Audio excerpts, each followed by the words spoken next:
Hello students, we are making this video to make you comfortable with the new structure of SNAP.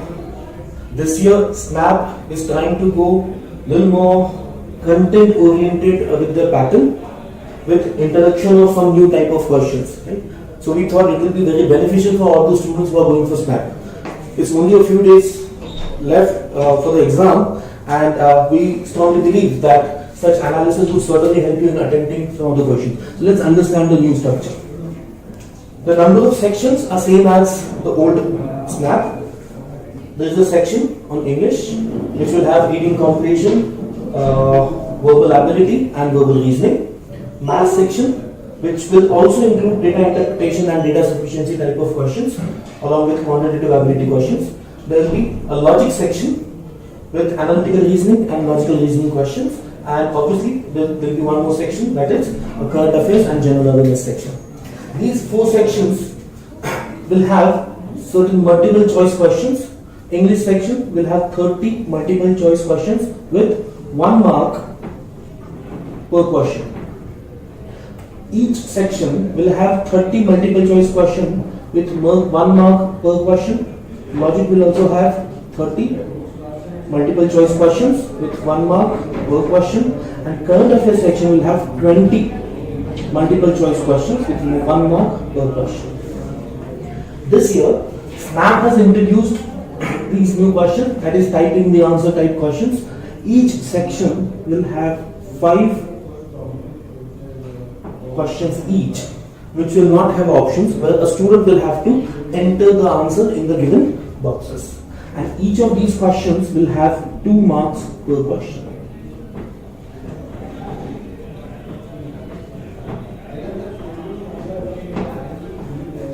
Now SNAP has been following a 25% negative marks per wrong question, per wrong answer criteria, strategy or the pattern of 25% negative marks per wrong answer. Now, if you look at it, total questions they will be asking in verbal will be 35, in maths it will be 35 questions, in logic 35 questions and 25 questions in current affairs. While the marks will be 40 in each of the 3 sections, that is verbal, maths and logic part, and current affairs will have 30 marks, as there are 2 marks per question in the theta type of questions. Right?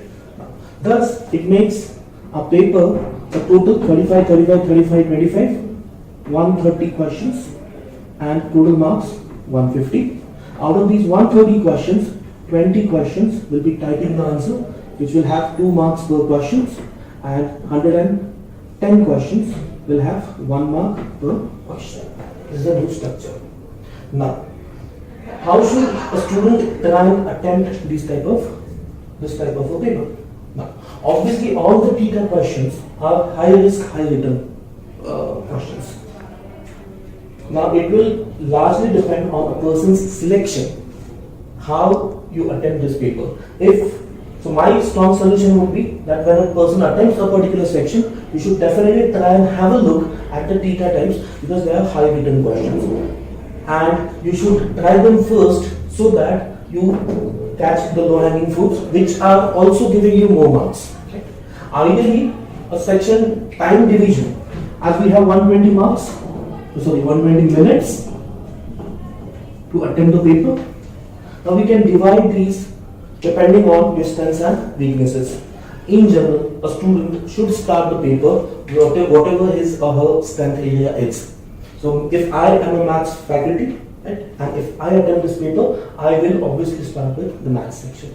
If you as a student feel logic is your forte or verbal is your forte, you should start your paper with that section.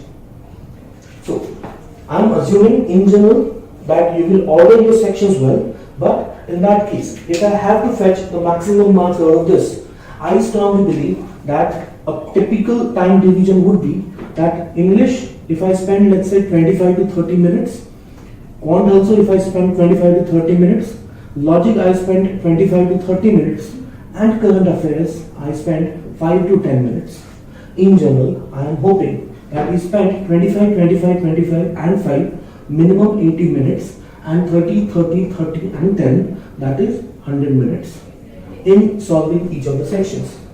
Now, this will depend on your comfort level of difficulty, and whatever time wastage you do while doing the paper. Now, even with this, we'll be left with 20 to 40 minutes.